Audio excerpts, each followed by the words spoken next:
नमस्कार, कैसे हैं आप सभी लोग। मैं हूं निशांत चतुर्वेदी, फिक्र आपकी में एक बार फिर से आपका स्वागत है। इस बुलेटिन में हर खबर आपकी फिक्र से जुड़ी होगी। हम उम्मीद करते हैं कि आप अपने पूरे परिवार के साथ रात 9 बजे के न्यूज शो को देख रहे होंगे। सबसे पहले जानिए कि आज आपके लिए कौन कौन सी खास खबर है। आज आपको बताएंगे नंबर 1 पहली खबर क्या है। चीन के अरुणाचल ट्रैप में कैसे फंस गया भारत का विपक्ष, यह एक्सक्लूसिव स्टोरी हमारे पास है। दूसरी खबर हम आपको जो दिखाने जा रहे हैं, हमारी दूसरी खबर होगी कांग्रेस का आजाद चैप्टर। गुलाम नबी आजाद की आत्मकथा का हर पन्ना विस्फोटक है। गुलाम नबी आजाद ने कई बड़े राज से पर्दा उठाया है। लेकिन अब इस सब के बीच में तीसरी खबर आंध्र प्रदेश के गुंटूर से है, जहां भगवान गणेश की मूर्ति इसलिए तोड़ी गई क्योंकि उनके पेट से खजाना निकलने की बात कही गई थी। इसकी इनसाइड स्टोरी भी हमारे पास है। चौथी बड़ी खबर जो मैं आपको दिखाने जा रहा हूं वो होगी नीतीश का लाल किले वाला रोजा इफ्तार। बताएंगे नीतीश कुमार ने लाल किले का पोस्टर लगाकर इफ्तार पार्टी क्यों दी और क्या है इफ्तार वाली राजनीति का इतिहास। और आखिर में आपको हम जो दिखाने जा रहे हैं यहां पर देखिए अब आप, वो है कैसे 234 साल बाद अमेरिका में पूर्व राष्ट्रपति पर चलने वाला आपराधिक मुकदमा, पॉर्न स्टार केस में ट्रंप को जेल या बेल, और न्यूयॉर्क से तेजी से अपडेट हम आपको देंगे। लेकिन सबसे पहले जो आज की बड़ी खबर मैं आपको दिखाने जा रहा हूं वो जरा देखिएगा। सीधे यहां पर दिखाइए सर ब्रांडिंग में। मेरा नाम निशांत चतुर्वेदी है, यह आप सब जानते हैं। अगर कोई राह चलता आदमी मेरा कोई और नाम रख दे तो क्या मेरा नाम निशांत से बदलकर कुछ और हो जाएगा? नहीं, ऐसा ही काम चीन कर रहा है। चीन ने भारत के अभिन्न अंग अरुणाचल प्रदेश के 11 जगहों के नाम बदल दिए और इसे चीन की बौखलाहट ही कही जाएगी। सवाल है कि यह बौखलाहट क्यों है? तो इसका जवाब है कि इस साल जब भारत G20 की अध्यक्षता करने जा रहा है, भारत में वर्ल्ड लीडर्स का जमावड़ा होने वाला है, बैठक से पहले भारत में तमाम तरह के अंतर्राष्ट्रीय कार्यक्रम हो रहे हैं, तो दुनिया में भारत की साख बढ़ रही है तो चीन की बौखलाहट बढ़ गई। सोचिए जरा। और इसी बौखलाहट में चीन ने अरुणाचल प्रदेश में 11 जगहों के नाम बदल दिए हैं। लेकिन सबसे पहले अरुणाचल की खबर, उसको वो हम बाद में आपको बताएंगे। लेकिन उससे पहले चीन से लगे एक और प्रदेश सिक्किम से जो खबर आ रही है वो बेहद परेशान करने वाली तस्वीरें हैं। इनको देखना जरूरी है। तस्वीरें थोड़ी देर पहले की हैं, लेकिन सर्च और रेस्क्यू ऑपरेशन अभी भी जारी है। ये तस्वीरें देखिए, भारतीय सेना का रेस्क्यू ऑपरेशन अभी भी जारी है जो मैं आपको दिखा रहा हूं। आज सुबह इन तस्वीरों को देखिए किस तरीके से लोगों को बचाने की कोशिश की जा रही है। आज सुबह 11:30 बजे सिक्किम की राजधानी गैंगटॉक को नाथुला पास से जोड़ने वाली सड़क पर भयानक बर्फीला तूफान आया। आपको साफ दिखाई दे रहा है, हर तरफ बर्फ ही बर्फ दिखाई दे रही है। सोमगो झील के पास आए एवलांच से अब तक 7 लोगों की मौत हो चुकी है। बर्फ में दबकर इन लोगों की जान चली गई है। सेना ने बयान जारी करके बताया है कि बर्फ के नीचे 5 से 6 वाहन फंस गए थे, जिनमें लगभग 30 लोग थे।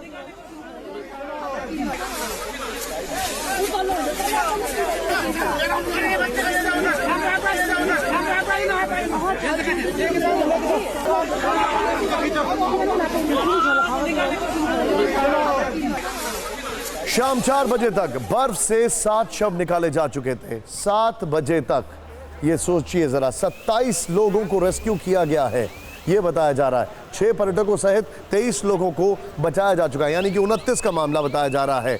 इनमें से 11 की हालत गंभीर होने के कारण उन्हें गैंगटॉक के अस्पताल में भर्ती करा दिया गया है। केंद्रीय गृह मंत्री अमित शाह ने सिक्किम में एवलांच में पर्यटकों की मौत पर शोक जताया।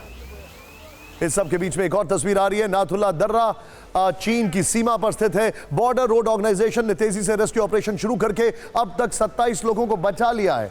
टोटल 27 लोग बचाए जा चुके हैं। ध्यान से देखिएगा, करीब 350 लोग और 80 गाड़ियां सड़क बाधित होने के कारण नाथुला पास पर फंसे हुए हैं। वहां पर थोड़ा सा जाम भी लगा हुआ है। सड़क से बर्फ हटाने के बाद इन 350 लोगों और 80 वाहनों को भी वहां से निकाल लिया गया है। लेकिन अभी भी जो हालात हैं उनको देखकर ये लगता है कि थोड़ा सा वहां पर चिंताजनक है, तो प्लीज बी केयरफुल। लेकिन सिक्किम के बाद अब बात करते हैं अरुणाचल की, जहां पर चीन की बौखलाहट साफ नजर आ रही है। चीन ने अपने नक्शे में अरुणाचल प्रदेश के 11 जगहों के नाम बदल दिए हैं। चीन में इस फैसले को वहां के नागरिक मामलों के मंत्रालय ने मंजूरी दी है। चीन के अखबार द ग्लोबल टाइम्स की रिपोर्ट से खुलासा हुआ है। सबसे ज्यादा हैरानी इस बात की हुई है कि चीन ने इस बार अरुणाचल प्रदेश की राजधानी ईटानगर के नजदीकी इलाके का भी नाम बदल दिया है। सोचिए, चीन ने जिन 11 जगहों के नाम बदले हैं उससे जुड़ी जानकारी हमारे पास है वो। और सबसे बड़ा सवाल है कि आखिर चीन ऐसा कैसे कर सकता है? सोचिए जरा, आखिर ये कैसे चीन के पास अधिकार आ गया, वो कैसे ये सब कर सकता है? लेकिन बदले गए 11 स्थानों में 2 भूमि क्षेत्र हैं, ये इंफॉर्मेशन आ रही है, 2 रिहायशी इलाके हैं। सीधे प्लेट ऑन करें उसको, फिर से मैं आपको रिपीट करता हूं। जो बदले गए 11 स्थान हैं उनमें से 2 भूमि क्षेत्र हैं, 2 रिहायशी इलाके हैं, यह इंफॉर्मेशन आ रही है। 5 पर्वत चोटियां हैं और 2 नदियां शामिल हैं। चीन ने कुल 3 भाषाओं में नाम बदले हैं, चीनी, तिब्बती और पिन्यन भाषा में इन 11 नामों की लिस्ट जारी की है। भारत के अंदरूनी मामले में दखल करना चीन की आदत बन गई है और एक बार फिर भारत के विदेश मंत्रालय ने चीन को उसकी हैसियत दिखा दी है। विदेश मंत्रालय के प्रवक्ता अरिंदम बागची के बयान जारी करके चीन को हकीकत से रूबरू करा दिया है। क्या कहा है उन्होंने? चीन की इस तरह की हरकतों की रिपोर्ट पहले भी आई है, हम इन नए नामों को सिरे से खारिज करते हैं। अरुणाचल प्रदेश भारत का अंदरूनी हिस्सा था, हिस्सा है और रहेगा। इस तरह से नाम बदलने से हकीकत नहीं बदलेगी। चीन को आईना दिखाया भारत ने सीधे तौर पर। चीन अरुणाचल को लेकर ऐसी हरकतें पहले भी करता रहा है। चीन ने अरुणाचल प्रदेश को लेकर पिछले 5 साल में 3 बार ऐसी चालबाजी की है। ध्यान से देखिएगा जरा ये फैक्ट्स। अरुणाचल पर 5 साल में 3 बार कोशिश की गई है।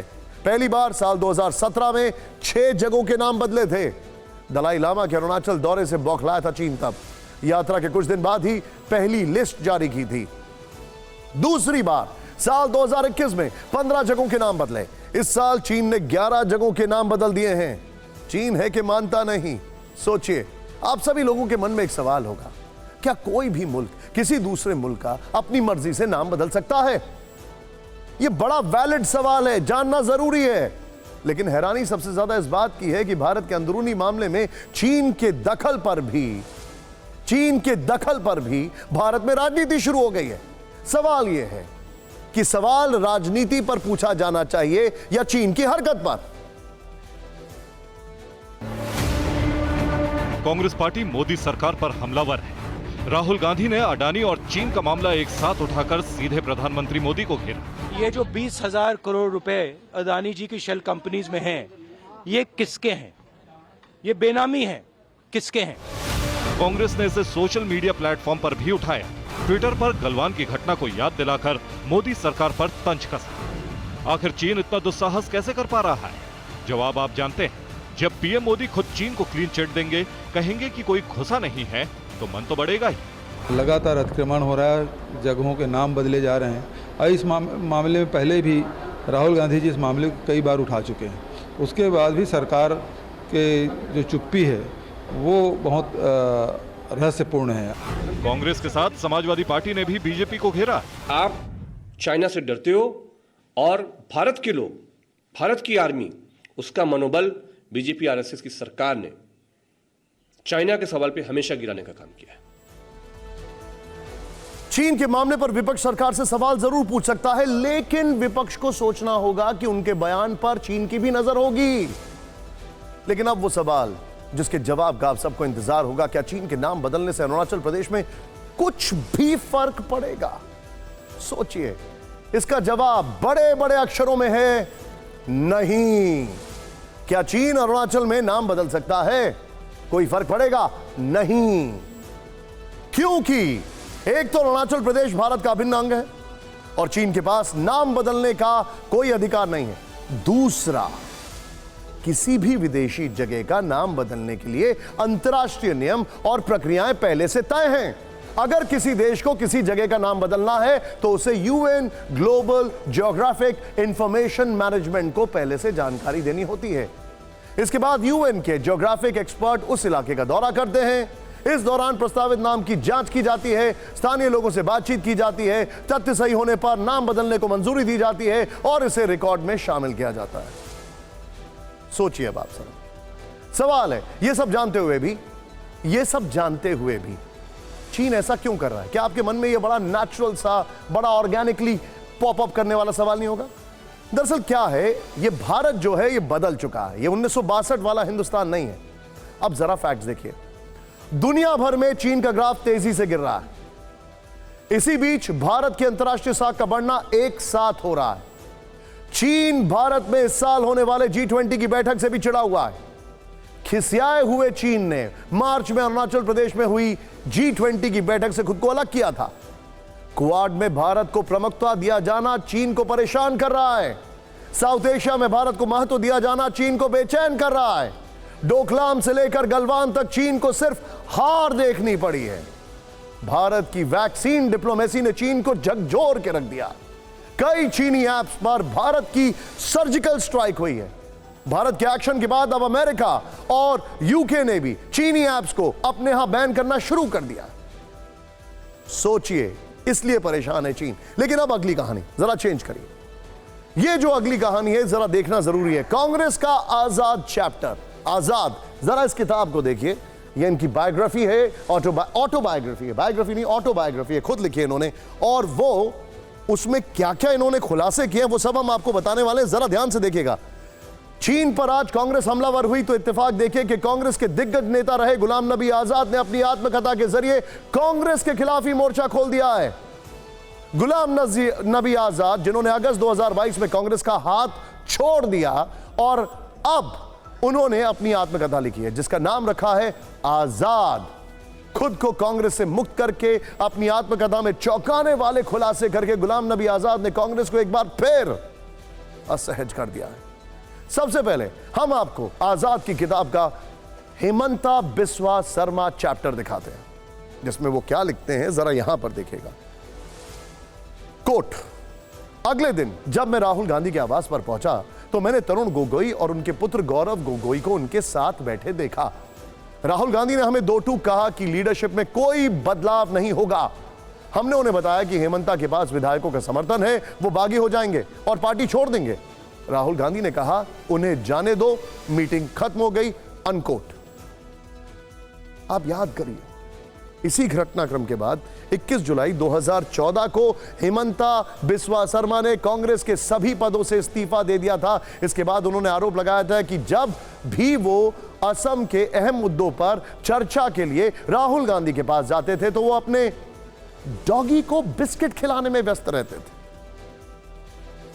गुलाम नबी आजाद ने अपनी आत्मकथा में हेमंता बिस्वा शर्मा चैप्टर लिखकर बीजेपी को राहुल गांधी और कांग्रेस लीडरशिप दोनों पर निशाना साधने का हथियार थमा दिया। आदरणीय नरेंद्र मोदी जी के नेतृत्व में भारतीय जनता पार्टी गुणी लोगों का सदुपयोग करती है और दूसरी तरफ श्रीमान राहुल गांधी अहंकार और तानाशाही में चूर होकर वो गुणवान व्यक्तियों की बजाय गुणहीन व्यक्तियों को प्राथमिकता देते हैं। यही श्रीमान गुलाम नबी आजाद का अनुभव है। गुलाम नबी आजाद उस G23 ग्रुप के सदस्य थे जिसे कांग्रेस लीडरशिप से असंतुष्ट बताया जाता है।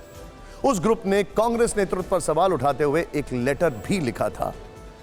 अपनी आत्मकथा में आजाद ने कांग्रेस लीडरशिप पर भी कई खुलासे किए हैं। उन्होंने लिखा है कि कांग्रेस में कल्चर बदल रहा है। ध्यान से देखिएगा उन्होंने क्या लिखा है, मैं आपको यह बताता हूं। कोट, कांग्रेस पार्टी में एक प्रवृत्ति की शुरुआत हुई है जिसमें अच्छे दिखने वाले और अच्छा बोलने वाले युवाओं को दिग्गजों के मुकाबले ज्यादा तरजीह दी जाती है। यह देखिए, युवाओं को बढ़ाना स्वागत योग्य है और जरूरी है। वैसे भी ज्यादातर दिग्गज उसी रास्ते से आए हैं, लेकिन अंतर यह है कि उन्होंने पार्टी के लिए कठिन परिश्रम किया है। शीर्ष पदों पर रहने के बावजूद उन्हें 5 सितारा होटल में खाने, ठहरने और हवाई यात्रा का मौका नहीं मिला है, अनकोट। आजाद ने अपनी आत्मकथा में लिखा है कि उनके जैसे नेताओं को पार्टी में सीढ़ी की तरह इस्तेमाल किया गया। आजाद के मुताबिक, मैं कोट करता हूं, मैं यह दोहराना चाहता हूं कि हमने उस सीढ़ी को लात नहीं मारी जिसका इस्तेमाल हमने ऊपर चढ़ने के लिए किया, बल्कि मेरे जैसे लोग वो सीढ़ी थे जिसका इस्तेमाल कुछ लोगों ने शीर्ष पर पहुंचने के लिए किया और शिखर पर पहुंचने के बाद उन्हें इस सीढ़ी की कोई जरूरत नहीं रह गई। हमारी कोशिश सीढ़ी को मजबूत करने की थी जो कुछ नाकाबिल और अनुभवहीन लोगों के दबाव में चरमराने लगी थी। अनकोट। अब बड़ा सवाल क्या है आज इस सब के बीच में? यह देखिए कांग्रेस का आजाद चैप्टर आपके सामने, लेकिन इस सब के बीच में एक और चीज हमारे सामने आ रही है। आज देश के सिर्फ 3 राज्यों में कांग्रेस की अकेले दम पर सरकार है। कर्नाटक और मध्य प्रदेश में वो राज्य हैं जहां जीतकर भी कांग्रेस हार गई। ये उन्होंने कहा है अपनी आत्मकथा में। आजाद ने बताया कि क्यों ये दोनों राज्य कांग्रेस के हाथ से चले गए। आजाद लिखते हैं, कोट, छत्तीसगढ़ और कर्नाटक एक दिशाहीनता की भावना आ गई यहां पर। कर्नाटक और मध्य प्रदेश वो राज्य थे जिन्हें जीतने के बावजूद कांग्रेस ने बीजेपी के सामने सरेंडर कर दिया। उदाहरण के लिए, क्योंकि वो राज्य के प्रभावशाली नेताओं की आकांक्षाओं को पूरा करने में फेल रहे और उनसे जो वादे किए गए वो पूरे नहीं किए गए। अनकोट। 9 फरवरी 2021 को राज्यसभा सांसदों के विदाई भाषण के दौरान प्रधानमंत्री मोदी ने संबोधन दिया तो 16 मिनट के भाषण में 12 मिनट वो गुलाम नबी आजाद पर बोले। उनका नाम लेकर प्रधानमंत्री मोदी भावुक हो गए थे। भारत की राजनीति में ये संभाव और सद्भाव वाला पल। अपनी आत्मकथा में गुलाम नबी आजाद ने पीएम मोदी की तारीफ कर इस पर तारीफ की है और यह साफ दिखाई देता है। उन्होंने क्या लिखा है ये दिखाते हैं। मेरे सारे भाषणों के दौरान, मैं कोट कर रहा हूं, मैंने मोदी को एक महान श्रोता के तौर पर पाया। एक बार भी उन्होंने मेरे तर्कों का खंडन नहीं किया और ना ही संसद के अंदर और बाहर मेरे खिलाफ बोला। वो हमेशा शांत रहते थे, हालांकि कुछ राजनीतिक संदर्भ देकर मुझे ताना मारते थे, लेकिन उन्होंने मेरे ऊपर कभी भी व्यक्तिगत हमला नहीं किया। यह इसलिए भी हो सकता है क्योंकि बाकी नेताओं की तरह मैंने कभी पीएम और सत्ताधारी पार्टी के दूसरे नेताओं के नाम लेकर ना ही अटैक किया, ना उन्हें गाली दी। अनकोट। इस सब के बीच में गुलाम नबी आजाद की आत्मकथा का एक एक पन्ना कई घटनाओं को समेटे हुए है। और अगर बात गुलाम नबी आजाद की हो रही है तो एक बड़ा महत्वपूर्ण मुद्दा, अनुच्छेद 370 हटाए जाने पर गुलाम नबी आजाद लिखते क्या है वो देखना जरूरी है। कोट, आइए देखते हैं। मुझे विश्वास है कि अनुच्छेद 370 और धारा 35A को हटाना सरकार का एक बिना सोचा समझा फैसला था। इसमें शुरुआत से ही संसदीय प्रक्रिया का पालन नहीं किया गया था। G23 के 2 नेताओं मनीष तिवारी और शशि थरूर को छोड़कर कांग्रेस पार्टी का कोई भी शीर्ष नेता जो लोकसभा में कांग्रेस पार्लियामेंट्री पद पर आसीन था वो अनुच्छेद 370 के मुद्दे पर कुछ नहीं बोला। इस तरह राज्यसभा में सिर्फ हम तीन आनंद शर्मा, कपिल सिब्बल और मैं इस मसले पर बोले। रोचक यह है कि हम तीनों G23 से थे। अनकोट। सोचिए, अब इस सब के बीच में जो हमारे सामने जो फैक्ट्स आ रहे हैं उसकी बात करते हैं, कांग्रेस की रिएक्शन की बात करते हैं। आजाद की आत्मकथा पर कांग्रेस फिलहाल सेलेक्टिव अप्रोच ले रही है। बाकी सारे मुद्दों को छोड़कर उसने अपनी सहूलियत के हिसाब से सिर्फ अनुच्छेद 370 पर ही जवाब दिया। 3 से 70 और जो उन्होंने हटाया है उस पर कांग्रेस का उस समय का जो स्टैंड था वो बिल्कुल सही, स्पष्ट और वक्त की आवश्यकता के अनुसार था। अब यह कहानी आप जरूर देखिएगा, जरूर, क्योंकि हे गजानन गुनहगारों को माफ करना। धर्म और आस्था के मामले में छोटा सा विवाद भी बड़े तनाव की वजह बन सकता है। अगर सही समय पर हालात को संभाला ना जाए तो कुछ भी हो सकता है। ऐसी ही एक तनावपूर्ण स्थिति आंध्र प्रदेश के गुंटूर जिले में बन गई, लेकिन वक्त रहते सही बात पता चलने से हालात अनकंट्रोल होने से बच गए। क्या है पूरी खबर मैं आपको बताता हूं, ध्यान से देखिएगा। किसने तोड़ी गणेश प्रतिमा? आंध्र प्रदेश के गुंटूर जिले में भगवान गणेश की मूर्ति तोड़े जाने के बाद तनाव की स्थिति बन गई। मामला गुंटूर के फिरंगीपुरम इलाके का है। सोमवार सुबह जब लोग मंदिर पहुंचे तो भगवान गणेश की मूर्ति 2 टुकड़ों में मिली, जिसके बाद खबर तेजी से पूरे इलाके में फैल गई। सोशल मीडिया पर गणेश की खंडित मूर्ति के वीडियो वायरल होने लगे। मामला धर्म और आस्था से जुड़ा है, इसीलिए सियासत शुरू हुई। बीजेपी ने इसे मुद्दा बना दिया। मामला संवेदनशील है, इसलिए गुंटूर पुलिस ने तुरंत मामले की जांच शुरू कर दी। पुलिस की शुरुआती जांच में जो बातें निकल कर आई हैं वो बेहद चौंकाने वाली हैं। पूरी रिपोर्ट देखिएगा।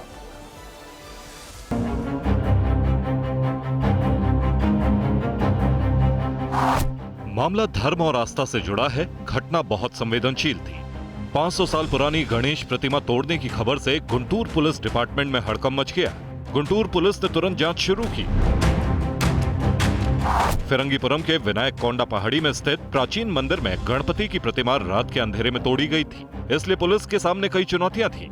सवाल ये थे कि मूर्तियां किसने तोड़ी, क्यों तोड़ी, मूर्ति तोड़ने का मकसद क्या है। शुरुआती जांच के बाद गुंटूर के एसपी आरिफ हफीज ने स्टेटमेंट जारी करके कुछ बातें क्लियर की। गुंटूर के एसपी ने कहा, मूर्ति तोड़े जाने की घटना के पीछे कोई सांप्रदायिक एंगल नहीं है। गणपति की मूर्ति इलाके के ही कुछ बदमाशों ने तोड़ी। गणपति की प्रतिमा चोरी के इरादे से तोड़ी गई है। अब गणेश की मूर्ति तोड़े जाने के पीछे की जो कहानी सामने आई है वो और भी हैरान करने वाली है। शुरुआती जांच में पता चला है कि बदमाशों ने गणेश की मूर्ति का पेट तोड़ा था। अब आप सोच रहे होंगे कि आखिर पेट तोड़ने की वजह क्या हो सकती है। दरअसल बदमाशों को लग रहा था कि गणेश की प्राचीन मूर्ति के पेट में कोई खजाना छिपा हुआ है। इसी खजाने को हासिल करने के लिए बदमाशों ने मूर्ति तोड़ दी। पुलिस की शुरुआती जांच में मामले की कुछ वजहें साफ हो गईं, इसलिए इलाके का माहौल खराब होने से बच गया।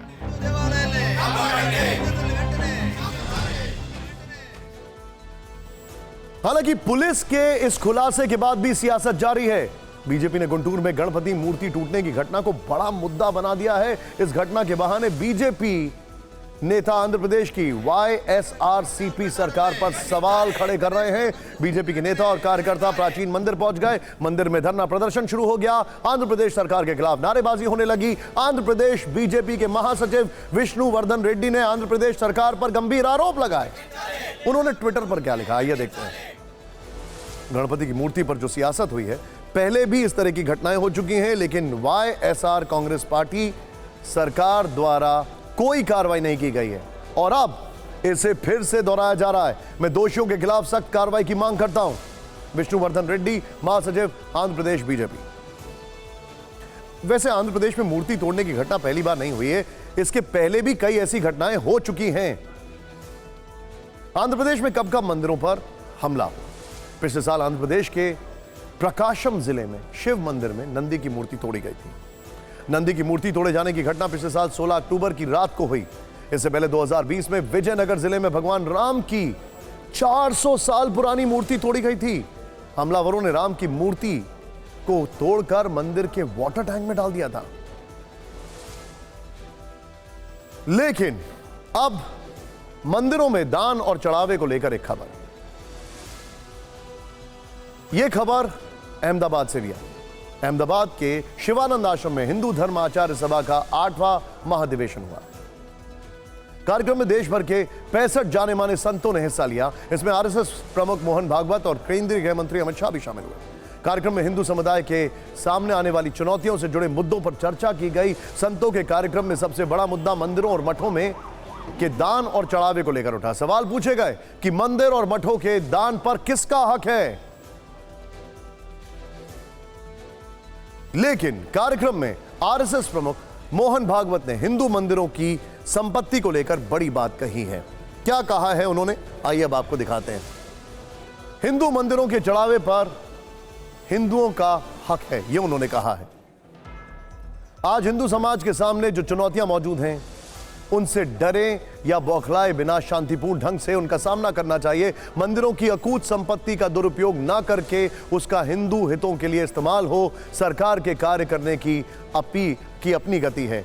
इन सब मामलों को संभालने के लिए समाज को ही आगे आना होगा, यह उन्होंने कहा। लेकिन इस सब के बीच में हिंदू मंदिरों और मठों को सरकार के नियंत्रण से मुक्त कराने की मांग पहली बार नहीं हो रही है।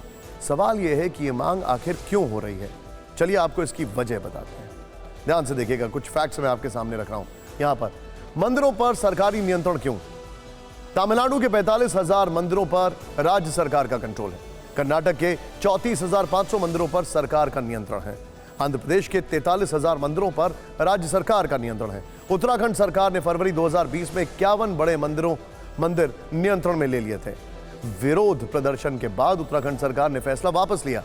तिरुमला मंदिर को सालाना 3100 करोड़ का दान मिलता है। तिरुमला मंदिर में दान का 85% पैसा सरकार के खजाने में जाता है। लेकिन इस सब के बीच में अब हम बात करते हैं, एक तरफ मंदिर की बात हो रही है तो दूसरी तरफ इफ्तार की बात करते हैं। लेकिन इफ्तार में दिखने वाला लाल किला खबर बन गया। रोजा इफ्तारी लाल किले पर दावेदार। अब बात बिहार के सीएम नीतीश कुमार की, जो रोजा इफ्तारी के जरिए 2024 में प्रधानमंत्री पद पर अपनी दावेदारी की रणनीति बना रहे हैं। ये पटना की तस्वीरें हैं। बिहार के सीएम नीतीश कुमार मंच पर मौजूद हैं। नीतीश कुमार के ठीक बगल में बिहार सरकार के मंत्री विजय चौधरी बैठे हैं। मंच के पीछे लाल किले की तस्वीर है और यह मौका इफ्तार पार्टी का है। मुख्यमंत्री नीतीश कुमार पटना के फुलवारी शरीफ में एक इफ्तार पार्टी में शरीक हुए थे। लेकिन इस इफ्तार पार्टी की जो बात चर्चा में है, जो खबर बन गई, वो लाल किले का पोस्टर है। ये देखिए पीछे आप जो देख रहे हैं, ये लाल किले का पोस्टर है। अब ये लाल किले का पोस्टर कोई रॉकेट साइंस नहीं है। नीतीश कुमार जहां बैठे उसके बैकग्राउंड में लाल किले का विशाल पोस्टर लगाया गया था। लाल किले की इस तस्वीर पर बिहार की सियासत गर्मा गई है। अब ये तस्वीरें देखिए अब आप, हम बिहार वाले हर कदम आपके साथ हैं। ये पटना की सड़कों पर देखा गया। सियासी मायनों की बात करें उससे पहले पटना की सड़कों पर लगा ये एक पोस्टर आप जरा ध्यान से देखिए। मैं इस तरफ आता हूं, हम बिहार वाले हर कदम आपके साथ हैं। ये भी लाल किले के बैकड्रॉप में है। बहरहाल जेडीयू की तरफ से ये पोस्टर पटना की सड़कों पर लगाए गए हैं। इस पोस्टर में भी नीतीश कुमार लाल किले के साथ दिखाई दे रहे हैं। पोस्टर पर लिखा है, हम बिहार वाले हर कदम आपके साथ हैं, देश आपका इंतजार कर रहा है। अब आप लाल किले की तस्वीर का मतलब समझ गए होंगे। दरअसल इस पोस्टर के जरिए जेडीयू ने यह संदेश देने की कोशिश की है कि नीतीश कुमार पीएम कैंडिडेट है। ये बात और है कि नीतीश कुमार खुद को पीएम उम्मीदवार बताने से बचते रहे। नीतीश कुमार की पीएम बनने की ख्वाहिश लगातार चर्चा में। रविवार को गृह मंत्री अमित शाह ने बिहार में रैली की थी। नवादा की रैली में अमित शाह ने कहा था कि नीतीश कुमार का पीएम बनने का सपना अधूरा रह जाएगा क्योंकि पीएम पद के लिए कोई वैकेंसी नहीं है। लेकिन जेडीयू की तरफ से लाल किले वाला पोस्टर बता रहा है कि जेडीयू ने बीजेपी को जवाब दिया। नीतीश की रोजा इफ्तार पार्टी बिहार में सियासी बार पलटवार की वजह बन गई है। बिहार में हिंसा के बीच ऐसी इफ्तारी पर नीतीश कुमार विपक्ष के निशाने पर भी आ गए। नालंदा और सासाराम जल रहा था, आई डिजिटल बैकग्राउंड पर खुश हो रहे थे और पीएम का ख्वाब देख रहे थे।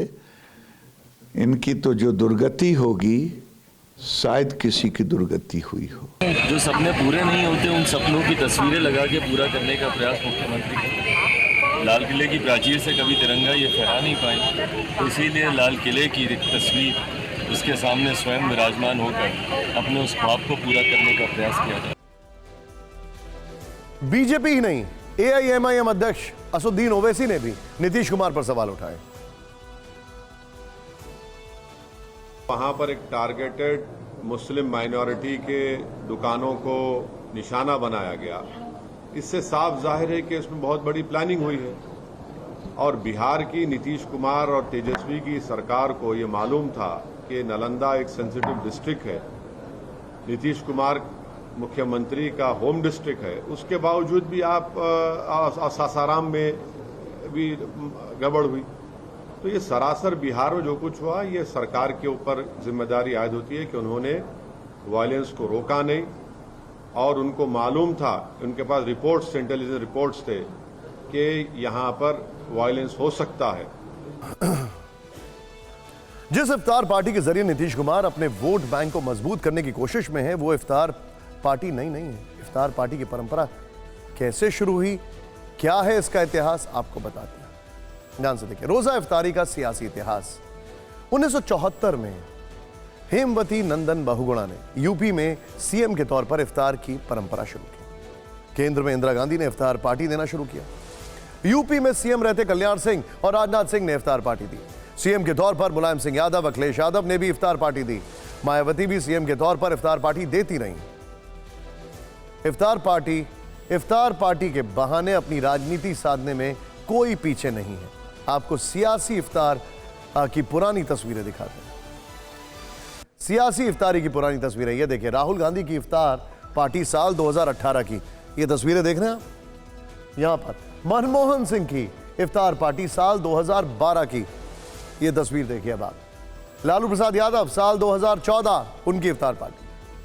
फिर इसके बाद अखिलेश यादव की इफ्तार पार्टी साल 2015। शरद पवार की इफ्तार पार्टी साल 2017। मीरा कुमार की इफ्तार पार्टी साल 2010। के चंद्रशेखर राव की इफ्तार पार्टी साल 2022।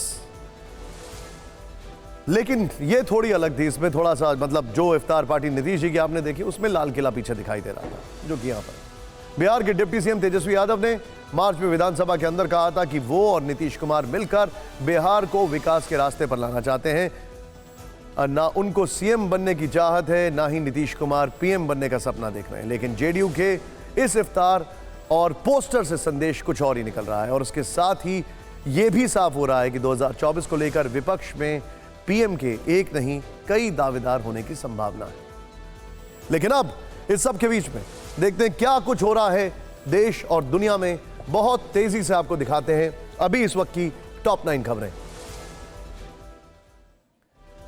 पहली खबर, इंडिया जस्टिस रिपोर्ट 2022 में देश की न्याय व्यवस्था पर हुए चौंकाने वाले खुलासे। देश में करीब 5 करोड़ केस लंबित हैं। यूपी हाई कोर्ट की हालत सबसे खराब है। एक मामले को निपटाने में लग सकता है 11 साल से ज्यादा का वक्त। वहीं पश्चिम बंगाल में लग सकता है 10 साल तक का वक्त। त्रिपुरा, सिक्किम की स्थिति बेहतर। रिपोर्ट के मुताबिक यहां एक केस निपटाने में लग सकते हैं 1 से 2 साल का समय।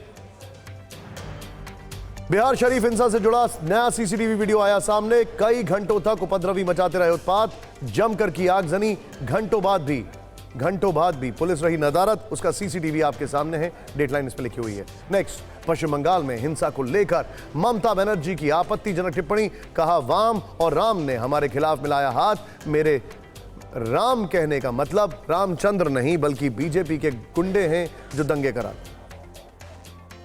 बंगाल हिंसा पर गृह मंत्रालय ने राज्य सरकार से मांगी रिपोर्ट।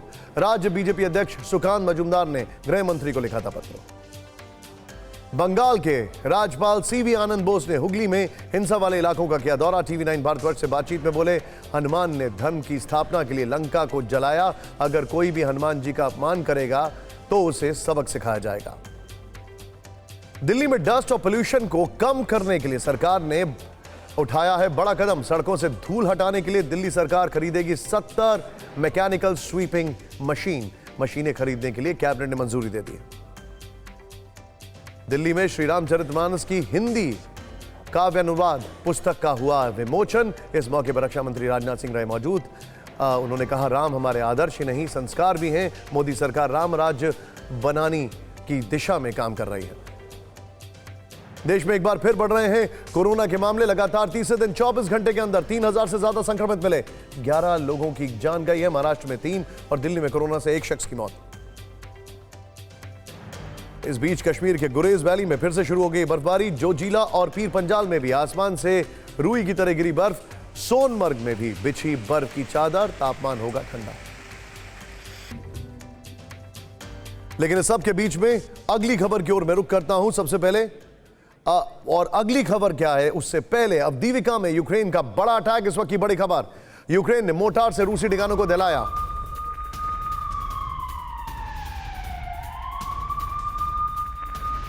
विजुअल्स के साथ दिखाइएगा जरा।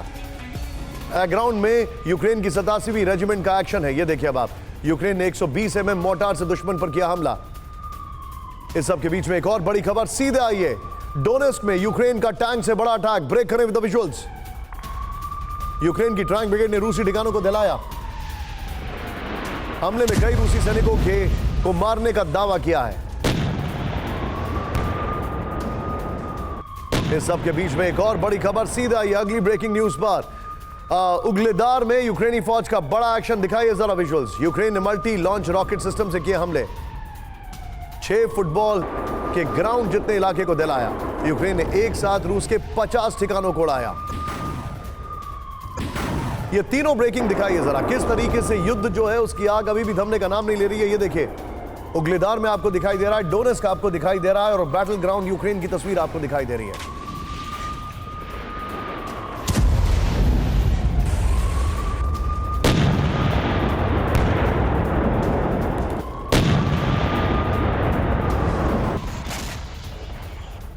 इस खबर की डिटेलिंग और बताएंगे हम आपको, लेकिन बात करते हैं ट्रंप को जेल या बेल।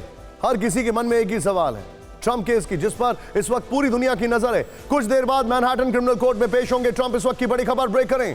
पेशी से पहले न्यूयॉर्क में ट्रंप समर्थकों का भारी जमावड़ा with the visuals. Trump tower से लेकर मैनहट्टन कोर्ट तक ट्रंप समर्थक डटे। पेशी से पहले 35,000 सुरक्षाकर्मी चप्पे चप्पे पर तैनात। मेयर ने दी चेतावनी, विरोध प्रदर्शन से निपटने के लिए तैयार।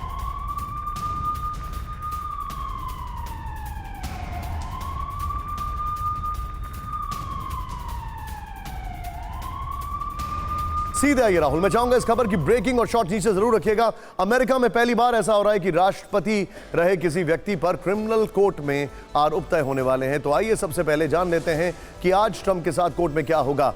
आरोपी की तरह मैनहट्टन कोर्ट में पेशी होगी। नंबर 1 नेक्स्ट दिखाइए। पूरी कानूनी प्रक्रिया निभाई जाएगी, यह कहा जा रहा है। रिकॉर्ड के लिए फिंगरप्रिंट्स लेगी पुलिस, रिकॉर्ड के लिए ट्रंप की तस्वीर ली जाएगी। आरोपी की तरह ट्रंप को वॉक करना पड़ेगा, यह कहा जा रहा है। सरेंडर के बाद ट्रंप पर चार्जेस का खुलासा होगा। बंद कमरे में ग्रैंड जूरी गुप्त सुनवाई करेगी। लेकिन इस सब के बीच में मैं एक बार कुछ सवाल आपको और बता देता हूं बिग वॉल पर। लेकिन इस कानूनी प्रक्रिया की वजह से ट्रंप को जबरदस्त फायदा भी हुआ है, वो मैं आपको बाद में दिखाऊंगा। लेकिन सीधे मैं चलता हूं राहुल, इस ब्रेकिंग और शॉर्ट्स के साथ ये वॉल रखिएगा। मेरे साथ इस वक्त जुड़ चुके हैं एक ऐसे सज्जन जिन्होंने प्रेसिडेंट ट्रंप के लिए जबरदस्त तरीके से कैंपेन किया। उनके पहली बार जब वो इलेक्ट हुए तो बहुत जबरदस्त फंडिंग की, और आप सभी इनको जानते हैं। शलभ कुमार जी मेरे साथ हैं, founder Republican Hindu कोalition। Thank you sir, बहुत बहुत शुक्रिया। हिंदी में ज्यादा बात करिएगा, मैं जानता हूं आप अंग्रेजी ज्यादा प्रेफर करते हैं, लेकिन एक बात बताइए, ये ट्रंप जी के साथ जो कुछ भी हो रहा है, इससे नुकसान हो रहा है या फायदा हो रहा है? बहुत फायदा हो रहा है, बहुत फायदा हो रहा है। मैं थोड़ा इंग्लिश में बात करूंगा, चलेगा? I know how you want it, तो मैं कोशिश करूंगा निशांत कि इससे तो बहुत फायदा हो रहा है। एक पैरेलल एग्जांपल ऐसे है कि 2002 से 2014 तक कांग्रेस ने बहुत कोशिश की मोदी को गिराने की। क्या हुआ उसके बाद में? अब कांग्रेस है ही नहीं। अब डेमोक्रेट्स जो हैं वो भी इसी बहुत गलती कर रहे हैं, बहुत गलती कर रहे हैं। प्रेसिडेंट ट्रंप की जो रेटिंग्स जो हैं almost 30% up because of this. Okay, तो वो डेमोक्रेट्स जो खुद कोशिश कर रहे थे कि जो डीए है, वो छोटा मोटा आदमी होता है कुछ, डीए जो है Alvin Bragg out of Manhattan district, वो ना करे क्योंकि डेमोक्रेट्स को बहुत नुकसान होगा। लेकिन वो नहीं माना। लेफ्ट साइड का जो है कांग्रेस पार्टी का, डेमोक्रेट्स का, वो प्रिवेल किए और तो उन्होंने ये चार्ज लगा दिए। तो उससे जो सवाल जो है आपका वो ये है कि इससे ट्रंप का फायदा होगा। जब से अनाउंस हुआ उसके 48 आवर्स के अंदर तकरीबन $10 मिलियन जो है लोगों ने ट्रंप को दिए additional funding. So general public is totally against it. It's a political. Shalabh ji, मैं कुछ फैक्ट्स बताना चाह रहा हूं, मेरे साथ बने रहिए एक बार। देखिए, इस कानूनी प्रक्रिया की वजह से ट्रंप को जबरदस्त फायदा भी हुआ है। देखिए कैसे, सीधे आइए यहां पर। क्रिमिनल चार्ज के बाद $5 मिलियन का फंड मिला है। 8 मिलियन भी बताया जा रहा है, जो कि बढ़ के हो चुका है अभी 48 घंटे के अंदर। अमेरिकन्स को, अमेरिकी जो हैं उनको लेकर क्वींस पार्क का सर्वे में दावा किया गया है। क्या दावा किया गया, दिखाइए जरा तेजी से। 62% अमेरिकन ने केस को राजनीति से प्रेरित माना है। नेक्स्ट दिखाइए। डोनाल्ड ट्रंप की राष्ट्रपति पद की उम्मीदवारी मजबूत हुई है, यह कहा जा रहा है। और फिर डोनाल्ड ट्रंप की यह कहा जा रहा है, ट्रैफल्गर ग्रुप के पोल में भी ट्रंप के पक्ष में ज्यादा वोट पड़े हैं। पहला पोल 43.8% लोगों का समर्थन मिला है। दूसरा पोल दिखाइए, 44.4% पसंदीदा उम्मीदवार माना गया है। राहुल, अगली ब्रेकिंग पर आइए इस वक्त की एक और बड़ी खबर, फिर मैं चलूंगा शलभ जी के पास। सुनवाई से ठीक पहले ट्रंप की नई मांग, ब्रेक करें इस वक्त की बड़ी खबर। ट्रंप ने सुनवाई की जगह बदलने की मांग की with the visuals. Manhattan court में होनी है ट्रंप के खिलाफ सुनवाई, अमेरिकी मीडिया के हवाले से बड़ी खबर।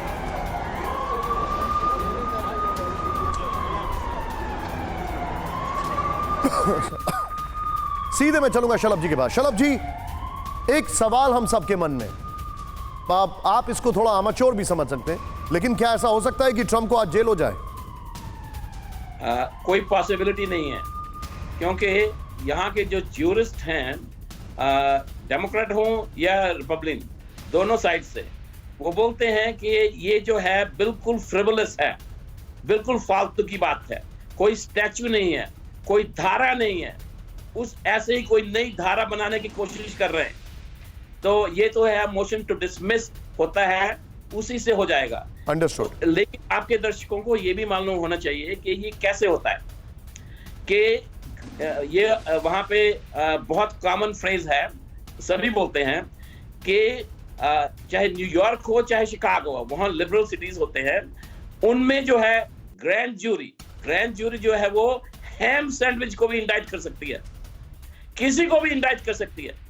टारगेट बना लो, ले अभी जैसे ग्रैंड जूरी को हम चाहते हैं कि निशांत को टारगेट बनाए, तो कितना मुश्किल काम होगा कि निशांत के खिलाफ ग्रैंड जूरी इंडाइट करे।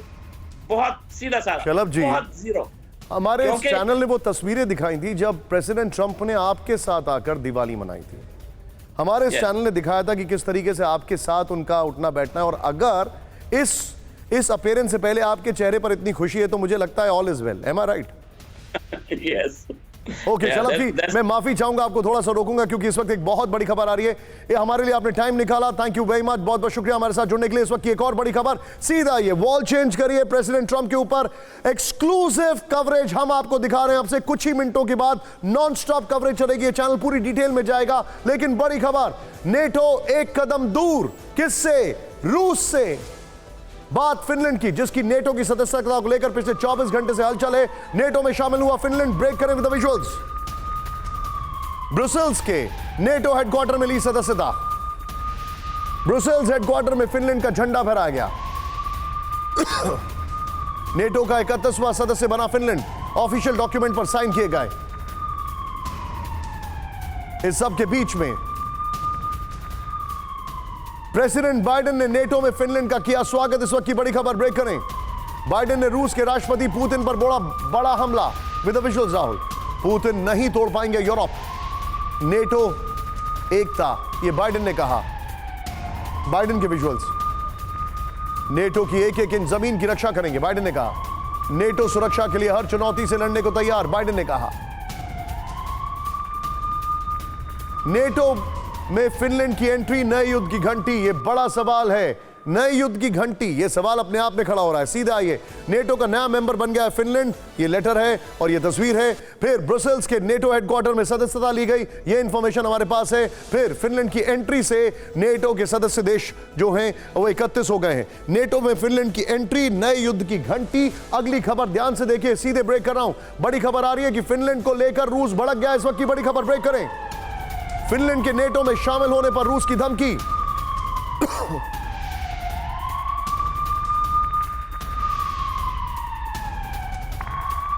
नेटो रूस की सुरक्षा के लिए खतरा, पेस्कॉव ने कहा।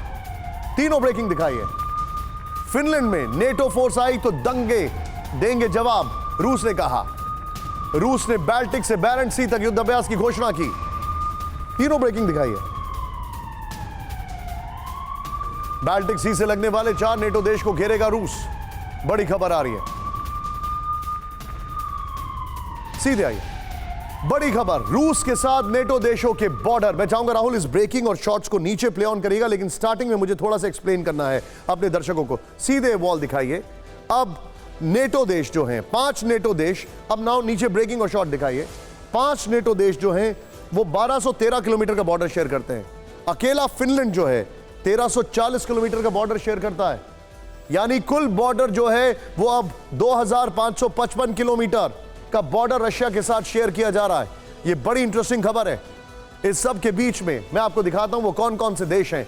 Norway, Finland, Estonia, Latvia, Lithuania, Poland, 6 देश ऐसे हैं जो कि बॉर्डर शेयर करते हैं। Very well made graphics. इस सब के बीच में बड़ी खबर मैं आपको दिखा रहा हूं।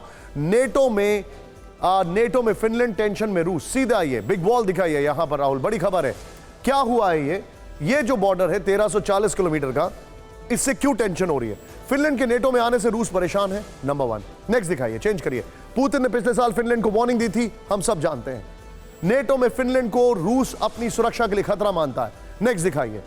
एक देश की सुरक्षा दूसरे के दम पर नहीं हो सकती, रूस ने कहा। नेक्स्ट दिखाइए। 1340 किलोमीटर के रूसी बॉर्डर पर नेटो सेना की तैनाती संभव है। नेक्स्ट दिखाइए। फिनलैंड रूस बॉर्डर पर अब अमेरिकी एयरबेस संभव है। नेक्स्ट दिखाइए।